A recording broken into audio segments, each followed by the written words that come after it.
கோடையை சமாளிக்க நுங்கு நன்னாரி சர்பத் எப்படி பண்ணலான்னு பார்க்கலாம். நுங்கு வந்து நல்லா தோல்லாம் எடுத்துட்டேன், இதை கட் பண்ணிக்கலாம்.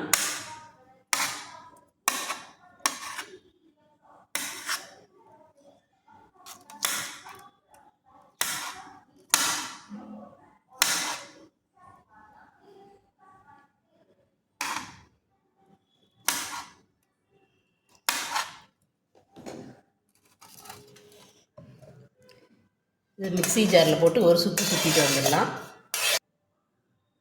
நுங்கு அரைச்சாச்சு, போட்டுக்கலாம். இதில் தண்ணி விட்டுக்கலாம். ஒரு டம்ளர் கிட்டக்க தண்ணி விட்டுருக்கேன். அரை மூடி லெமன் புழிஞ்சு வச்சுருக்கேன், அந்த ஜூஸ் விட்டுக்கலாம். நன்னாரி எசன்ஸ் விட்டுக்கலாம், ஒரு 2 ஸ்பூன் விட்டுக்கலாம். இதை நல்லா மிக்ஸ் பண்ணிக்கலாம். இதை டம்ளரில் விட்டு சர்வ் பண்ணிடலாம். அப்படியே நுங்கு பீசஸ் மேலே போட்டுக்கலாம்.